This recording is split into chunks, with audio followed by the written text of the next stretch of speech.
घर से निकले थे कुछ बनने के खातिर, ऊंची उड़ान और ऊंचे सपनों को पूरे करने के खातिर।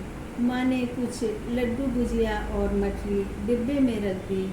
पिता ने 10, 20, 50, 100 के जोड़े हुए नोटों पर रबर लगा करके बेटे की जेब में रख दी और कहा, बेटा अफसर बनकर आना, हम तेरी राह देखेंगे। कहा, बेटा अफसर बनकर आना, हम सब तेरी राह देखेंगे।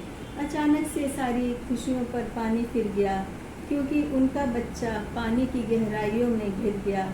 जो ना सोचा था वो हो गया देखते देखते, जो ना सोचा था वो हो गया देखते देखते। बेसमेंट का पानी 3-3 जिंदगी को निगल गया।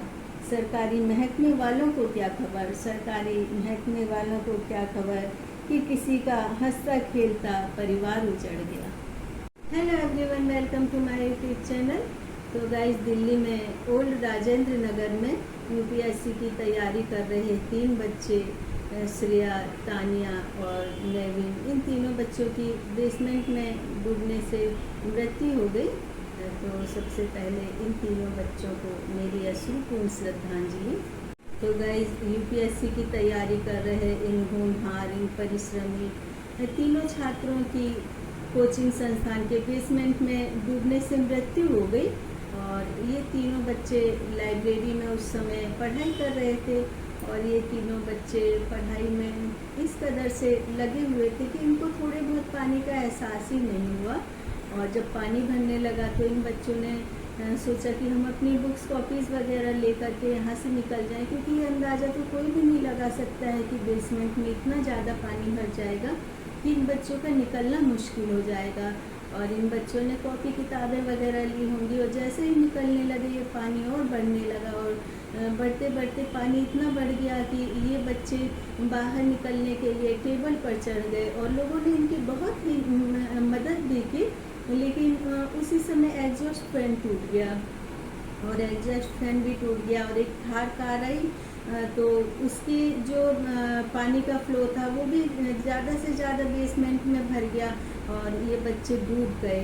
और जो 15-20 सेकेंड या 1 मिनट का जो टाइम होगा और ये बच्चे एक तरफ मौत का सामना करते रहे, ये सोच रहे कि हम मौत से बच जाएंगे और हम जो पढ़ाई कर रहे हैं, क्योंकि ये बच्चे प्री मैन का एग्ज़ाम क्लियर कर रहे थे, मैन के एग्ज़ाम की तैयारी कर रहे थे और यदि उसको भी क्लियर कर जाते तो फिर एक और इनका एग्ज़ाम होता और उसके बाद ये IAS अधिकारी बन जाते। और ये बच्चे यही सोचते सोचते 1 मिनट इनका किस तरह से निकला होगा कि एक तरफ जिंदगी और दूसरी तरफ एग्ज़ाम क्लियर करना और तीसरी कि अपने घर वालों से कितने दिनों से नहीं मिले होंगे, कितने दिनों से अपने घर वालों को नहीं देखा होगा और ये इंतज़ार करते करते ही ये बच्चे मौत के आगोश में समा जाते हैं।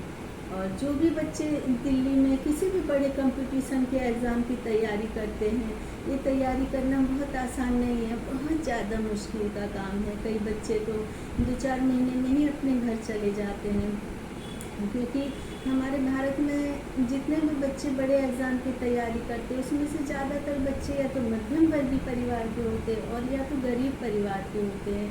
तो ये जो मध्यम वर्गीय परिवार है, अब महंगाई जितनी ज़्यादा हो गई है, आर्थिक खर्च इतना नहीं उठा पाते हैं कि घर में राशन पानी के अलावा बच्चों की पढ़ाई तक के लिए पैसा जोड़ना बहुत ज़्यादा मुश्किल हो जाता है। बच्चे कोचिंग करते हैं या फिर किसी बड़े एग्ज़ाम की तैयारी करते हैं तो इनको या तो कोई अपनी प्रॉपर्टी बेचना पड़ता है या फिर एजुकेशन लोन लेना पड़ता है और या फिर किसी से 4 या 6% पर लोन लेते हैं और ये सोचते हैं कि हमारा बच्चा एग्ज़ाम की तैयारी कर रहा है और ये पास हो जाएगा तो हमारी आर्थिक स्थिति भी सुधर जाएगी और जिनसे हमने ब्याज पर पैसे ले रखे हैं वो पैसे भी हम वापस कर देंगे।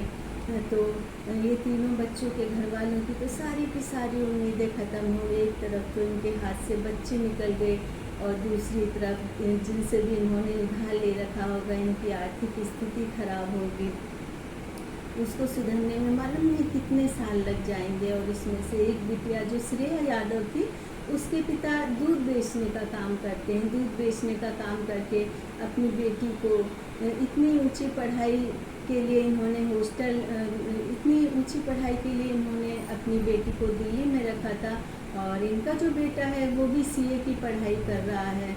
और ये सोचिए कि दूध बेच करके इनको कितना ज़्यादा पैसा आता होगा, घर की आर्थिक स्थिति कितनी ज़्यादा ख़राब होगी। और उसके बाद में कोचिंग की फ़ीस भी देना, फिर लाइब्रेरी की फ़ीस भी देना, और कोचिंग की फ़ीस इतनी ज़्यादा है कि बहुत ही ज़्यादा मुश्किल हो जाता है एक बच्चे को पढ़ाना भी। और लाइब्रेरी में तो बच्चे जितने घंटे पढ़ते, घंटों के हिसाब से उनसे फ़ीस ली जाती है। और चेयर भी, यदि छोटी चेयर होगी उसके कम, बड़ी चेयर होगी उससे ज़्यादा। बहुत छोटे छोटे से कमरे होते हैं, स्टोर रूम जैसे कमरे होते हैं। और इतने छोटे कमरों में 10-10, 15-15 बच्चे पढ़ते हैं। और उनसे कहा जाता है कि देखो यहाँ पर तो एसी लगा है, सारी फैसिलिटीज़ है, तो तुम यहाँ पर पढ़ो। और दिल्ली के मुखर्जी नगर में तो कोचिंग संस्थान हर दूसरी गली में आपको कोचिंग संस्थान मिलेंगे। और ये जो कोचिंग संस्थान बेसमेंट में खोले जाते हैं तो ये तो इलीगल होते हैं, क्योंकि बेसमेंट में जो भी अपनी प्रॉपर्टी लेते हैं तो वो प्रॉपर्टी का मुनाफा कमाने के लिए, कभी कोचिंग के लिए, गोदाम के लिए, क्लिनिक के लिए या फिर जिम के लिए दे देते हैं। लेकिन वो लोग ये नहीं समझते कि इससे नुकसान कितना होता है, क्योंकि जब भी बारिश आती है, पानी का थोड़ा भी ज़्यादा तेज बहाव होता है तो वो सीधा बेसमेंट में पानी जाता है। तो या तो जो जिम में या फिर कोचिंग संस्थान में रहते हैं या जिनका गोदाम है, उनको बहुत ज़्यादा नुकसान पहुंचता है। और थोड़ा सा पैसा कमाने के चक्कर में ये जो ओनर होते हैं ये दूसरों का बहुत ज़्यादा नुकसान कर बैठते हैं। अब ये तीनों बच्चे अपनी ज़िंदगी से हाथ धो बैठे, और यदि थोड़ा सा ये बेसमेंट वाले ध्यान दे देते कि नहीं नहीं, हम अपने बेसमेंट को किराए पर नहीं देंगे, हम किसी की ज़िंदगी के साथ नहीं खेल सकते, तो आज शायद ये बच्चे अच्छी तरह से, जिस तरह से तैयारी कर रहे थे, कुछ दिन बाद ये IPS अधिकारी बन करके ये हमारे सामने होते। और ये जो दुर्घटना हुई है इसके लिए कोई ये नहीं है कि कोचिंग संस्थान ही जिम्मेदार है या कोई एक संगठन जिम्मेदार है। और जहाँ तक मुझे लगता है कि प्रशासन ने तो इन तीनों के घर पर जा कर के पूछा भी नहीं कि इन्हें क्या परेशानी, ना ही कुछ आर्थिक सहायता की। और उसके अलावा MCD को भी ध्यान देना चाहिए कि जितने भी बेसमेंट में कोचिंग चल रहे हैं तो वो कोचिंग नहीं चलनी चाहिए, क्योंकि ये जो बेसमेंट होता है ये बहुत ज़्यादा खतरे से भरा हुआ होता है, क्योंकि ज़्यादातर जो बेसमेंट होते हैं उनमें सिर्फ एक ही गेट होता है। और यदि बारिश हुई या फिर शॉर्ट सर्किट हो गया तो उस समय इतने सारे बच्चों का एक साथ बेसमेंट से निकलना बहुत ज़्यादा मुश्किल हो जाएगा। और फायर सिस्टम भी जहाँ पर लगा कर रखते, चाहे वो हॉस्पिटल हो, चाहे कोचिंग संस्थान हो, हॉस्टल हो, स्कूल हो, कहीं भी देखेंगे ना तो ज़्यादा से ज़्यादा जो फायर सिस्टम है वो भी खराब हुए रहते हैं। कुछ कोचिंग संस्थान ऐसे भी हैं कि जिन्होंने इस घटना की पूरी जिम्मेदारी ली है और इन बच्चों के घर वालों को 10 लाख रुपए की आर्थिक मदद भी की है। और जहाँ भी बच्चे प्रोटेस्ट कर रहे थे दिल्ली में, तो वहाँ जाकर के इन बच्चों के बीच में हाथ जोड़ करके माफ़ी भी मांगी है। और कहा भी है कि यदि हमको ऐसी परमिशन भी मिल जाए कि बेसमेंट में हमें कोचिंग चलाना है तो भी हम बेसमेंट में कभी भी कोचिंग नहीं चलाएंगे। लेकिन ये जो हमारे देश में इस समय राजनीति बहुत ज़्यादा हावी हो रही है, और बड़े बड़े राजनीतिक दल के जो नेता हैं वो जब चुनाव होते हैं तब तो बहुत बड़े बड़े वादे कर देते हैं, लेकिन जनता को जब कोई तकलीफ होती है, परेशानी होती है, उस वक्त तो ऐसा लगता है कि इनके नाम के पर्चे छपवा देने चाहिए कि ये लोग कहाँ खो गए हैं। क्योंकि इनको जो हम लोग वोट देकर जितवाते हैं, इसीलिए जितवाते हैं कि क्योंकि ये हमारे सुख दुख में काम आए, लेकिन उस समय ये हमेशा ही गायब हो जाते हैं। और आजकल जो पैसे कमाने के लोगों को बहुत ज़्यादा बीमारी लग गई है, क्योंकि लोगों के बहुत ज़्यादा शौक बढ़ते जा रहे हैं, बहुत ज़्यादा आपाधापी की ज़िंदगी है।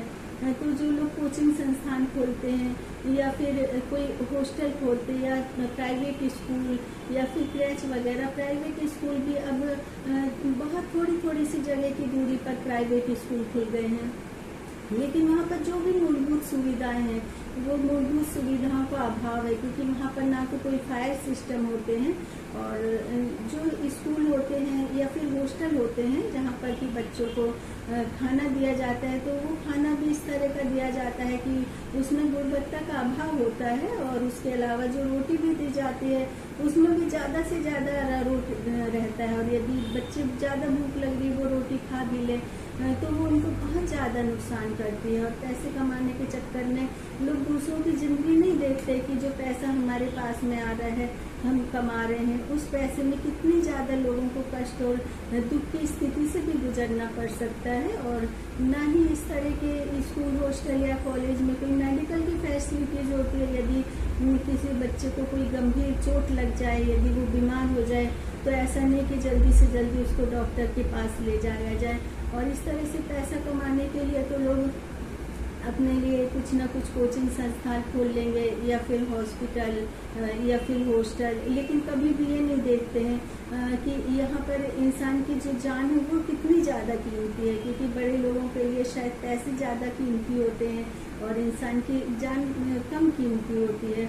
और ये जो बेसमेंट होते हैं, बेसमेंट को तो किराए पर चलाना ये तो गैर कानूनी होता है। और उसके अलावा आप जो भी प्रॉपर्टी किराए पर दे रहे हैं और या फिर कोई भी अपना पर्सनल कोचिंग संस्थान खोल रहे हैं या फिर हॉस्टल या प्राइवेट स्कूल, तो पहले ये देख लेना चाहिए कि वह कानूनी मानक पर खरे उतरते हैं कि नहीं। यदि वे सब कानूनी मानक पर खरे उतरते हैं तभी उनको मान्यता मिलनी चाहिए।